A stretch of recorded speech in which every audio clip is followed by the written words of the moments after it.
जनता के रुपयों से बना नाम है उत्तराखंड सदन, लेकिन क्या कमरे सिर्फ वीआईपीओं को ही मिलेंगे? कौन बनेगा इस बार देहरादून का मेयर? क्या सुनील उनियाल गामा को दोबारा टिकट मिलेगा? कांग्रेस को इस बार कोई मजबूत चेहरा मिल रहा है या फिर नहीं मिल रहा है? क्या था 2018 के निकाय चुनाव का हिसाब किताब? आइए बात करते हैं इस वीडियो में। आगे बढ़ने से पहले लाइक शेयर सब्सक्राइब करें, ज्वाइन का बटन भी दबाइए। डिस्क्रिप्शन में कुछ प्रोडक्ट्स लिंक किए गए हैं, यदि आपको ठीक ठाक लगे तो वहां से आप खरीदारी भी कर सकते हैं। देहरादून नगर निगम और देहरादून मेयर पर बात करने से पहले थोड़ी सी बात दिल्ली में बने उत्तराखंड सदन के ऊपर कर लेते हैं और यहाँ कौन कौन रुकता है इसके विवाद की कर लेते हैं। दिल्ली में उत्तराखंड सदन बना है, जिसका उद्घाटन गाजे बाजे के साथ कुछ दिन पहले किया गया था। दिखने में ये बड़ा शानदार है, पहाड़ी शैली में भी नजर आता है, तो जाहिर सी बात है कि ये भवन सरकारी भवन है, यानी कि जनता के टैक्स के रुपयों से बना हुआ। लेकिन जब शासन आदेश आया कि यहाँ पर कौन कौन कितने कितने रुपए में रुक सकता है, तो फिर जनता के साथ मोए मोए हो गया। सरकारी आदेश में ये कहा गया कि यहाँ पर सिर्फ वीआईपी और वीवीआईपी ही रुकेंगे, यानी कि नेता अधिकारी ही रुकेंगे। आम जनता के लिए यहाँ पर कोई एंट्री नहीं है, मतलब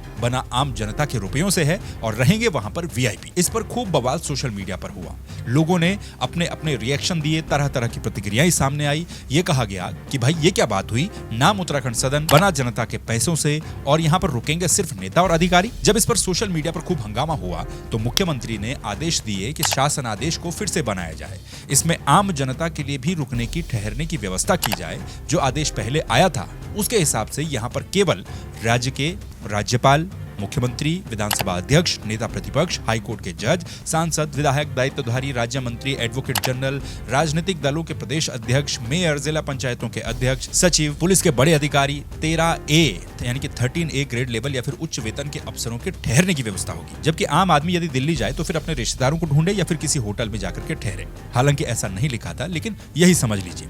जबकि अब मुख्यमंत्री ने यह कहा है कि भाई आम आदमी के लिए भी यहाँ पर व्यवस्था कीजिए।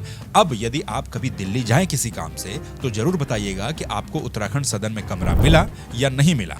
बस इतनी सी बात है। वैसे आपके हिसाब से क्या होना चाहिए था, कमेंट बॉक्स में बताइए। अब बात देहरादून मेयर कौन बनेगा। देखिए, बड़ी राजनीति में आने से पहले छोटी राजनीति पर काबू करना होता है, या फिर ये भी कह सकते हैं हम खुद को छोटी राजनीति में साबित करना पड़ता है। उत्तराखंड में 2027 में विधानसभा के चुनाव होने हैं, लेकिन उससे पहले निकाय के चुनाव हैं और निकाय चुनाव में बीजेपी कांग्रेस अपना अपना पूरा जोर लगाने वाली है। साथ ही जोर वो लोग भी लगाएंगे जो इस निकाय चुनाव को लड़ेंगे या फिर जिनको लड़ने का मौका मिलेगा, क्योंकि जब निकाय जीतेंगे तभी तो विधानसभा के दावेदार बनेंगे। इन निकाय चुनाव में मेयर और पालिका अध्यक्ष या फिर नगर पंचायत के अध्यक्ष बनने के बाद आगे की राजनीति के दरवाजे ऑटोमेटिकली खुल जाते हैं। खासतौर पर मेयर बनना बहुत बड़ी बात होती है। यदि कोई मेयर बन जाता है तो निश्चित ही भविष्य के लिए उसकी विधायकी की दावेदारी भी और मजबूत हो जाती है। देहरादून उत्तराखंड के सबसे बड़े शहरों में से एक है।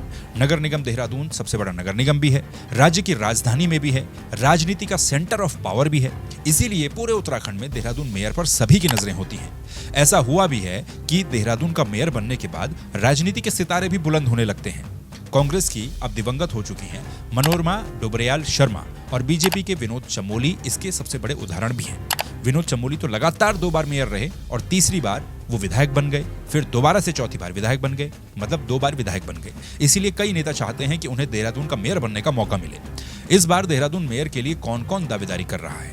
भाई पहले तो अपनी ही पार्टी में टिकट के लिए आपको दावेदारी मजबूत करनी पड़ेगी और उसके बाद टिकट मिलने के बाद फिर चुनाव भी जीतना पड़ेगा। इस बार दावेदारी में कौन कौन नजर आ रहा है वो जानने से पहले देहरादून नगर निगम का थोड़ा सा इतिहास देख लेते हैं। यूं तो देहरादून म्युनिसिपल काउंसिल का इतिहास 1919 से शुरू होता है, लेकिन अलग राज्य बनने के बाद देहरादून नगर निगम की स्थिति यदि हम देखें तो साल 2003 में नगर निगम देहरादून में आखिरी बार कांग्रेस की जीत हुई। तब कांग्रेस से मनोरमा डोबरियाल शर्मा मेयर का चुनाव लड़ी थी और जीती थी। मेयर बनने के बाद उनका भी नाम प्रदेश की राजनीति में काफी बड़ा हो गया था। अब हालांकि इस बार उनकी बहू भी मेयर की दावेदारी कांग्रेस से कर रही है, यानी कि टिकट की दावेदारी कर रही है। लेकिन साल 2008 के चुनाव में मेयर की सीट भाजपा के खाते में चली जाती है। 2008 में विनोद चमोली देहरादून नगर निगम के मेयर बन गए।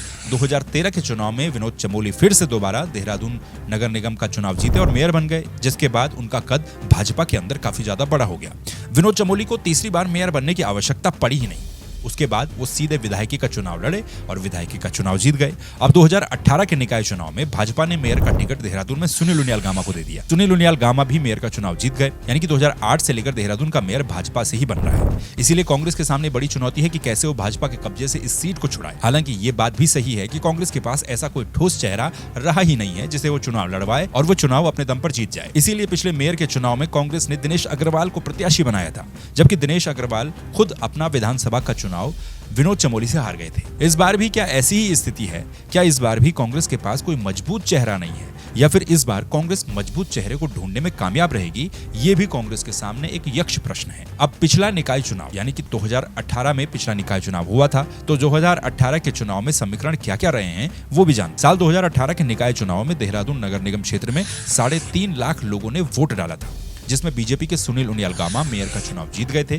सुनील उनियाल गामा ने उस समय कांग्रेस के दिनेश अग्रवाल को 35,600 के करीब वोटों से हराया था। दिनेश अग्रवाल भी अब कुछ समय पहले भाजपा में शामिल हो गए हैं। दिनेश अग्रवाल कांग्रेस की सरकार जब उत्तराखंड में हुआ करती थी तो कैबिनेट मंत्री हुआ करते थे। 2018 के मेयर चुनाव में जीतने वाले सुनील उनियाल गामा को 1,62,516 वोट पड़े थे और दिनेश अग्रवाल को 1,26,884 वोट पड़े थे।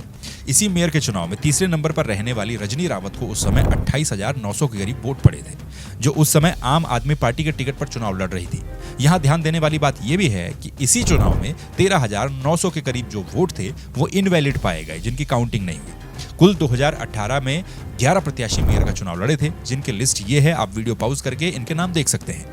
इसके अलावा देहरादून नगर निगम में 100 वार्ड भी हैं। इन 100 वार्डों का लेखा जोखा देखें तो 60 पर बीजेपी की जीत हुई थी 2018 में और 34 पार्षद कांग्रेस के चुने गए थे, जबकि 6 पार्षद निर्दलीय नगर निगम पहुंचे थे चुनाव जीतकर। क्योंकि लंबे समय से देहरादून का मेयर भाजपा से ही जीत रहा है, इसीलिए पहले भाजपा की बात कर लेते हैं। निवर्तमान मेयर सुनील उनियाल गामा थे, एक बार मेयर बने हैं, दूसरी बार भी जरूर उनकी नजर होगी कि मेयर का टिकट उन्हीं को मिले, इसीलिए गामा भी बीजेपी के दावेदारों में शामिल हैं। अब गामा तो मेयर बनना चाहते होंगे, लेकिन क्या उनकी पार्टी उनको फिर से मेयर बनाना चाहती है? अपने पिछले कार्यकाल के दौरान सुनील उनियाल गामा के पास ऐसी कोई खास, कोई ठोस, कोई बड़ी उपलब्धि भी नहीं है। ऊपर से कई विवादों में वो घिर चुके हैं जब वो मेयर रहे तब। इसके अलावा पार्टी में इस समय कई लोग दावेदारी कर रहे हैं, जिसमें प्रकाश सुमंध्यानी का नाम शामिल है, अनिल गोयल, विनय गोयल, पुनीत मित्तल, सौरभ थपलियाल, कुलदीप बुटोला, उमेश अग्रवाल के बेटे सिद्धार्थ अग्रवाल, स्वर्गीय हरवंश कपूर के बेटे अमित कपूर। इनके पिता 8 बार विधायक रह चुके हैं, इस समय माता विधायक हैं और अब ये भी चाहते हैं कि ये भी देहरादून के मेयर बने। रविंद्र जुगरान ये भी प्रवक्ता रहे हैं, आंदोलनकारी भी रहे हैं, आम आदमी पार्टी में भी रहे हैं।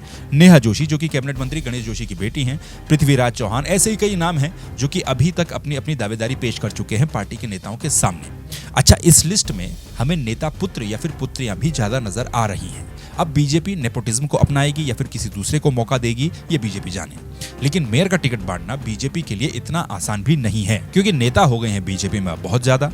इसीलिए किस किस को कहां मैनेज किया जाए, ये दिक्कतें भी जरूर आएंगी। ऊपर से पार्षद के टिकट के लिए भी खबर ये है कि 100 वार्डों में 1000 से ज्यादा दावेदार सामने आ चुके हैं पार्षद के टिकट के लिए। कांग्रेस की स्थिति भी कुछ ऐसी ही है। मेयर के टिकट के लिए यहाँ भी 15 से 20 दावेदारों ने अभी तक आवेदन कर दिए हैं।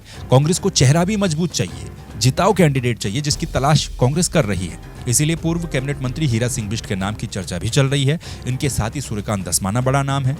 अभिनव थापर, राजीव महर्षि, लालचंद शर्मा, सोनिया आनंद, सुनीता प्रकाश, नवीन जोशी, विनीत प्रसाद भट्ट समेत कई दावेदार अपनी अपनी दावेदारी मेयर के लिए देहरादून में जता रहे हैं। दोनों ही पार्टियों की तरफ से नाम आ रहे हैं, जिसके बाद इनको पैनल में शामिल करके हाईकमान को नाम भेजे जाएंगे, जिसके बाद चुनाव का ऐलान जब होगा तो दोनों ही पार्टियां तय करेंगी कि देहरादून मेयर की जंग में वो किसको उतारना चाहते हैं। इसके अलावा दोनों ही पार्टियों का ये भी कहना है कि हम आंतरिक सर्वे भी करवा रहे हैं, जो जिताऊ कैंडिडेट आंतरिक सर्वे में होगा उसको टिकट दिया जाएगा।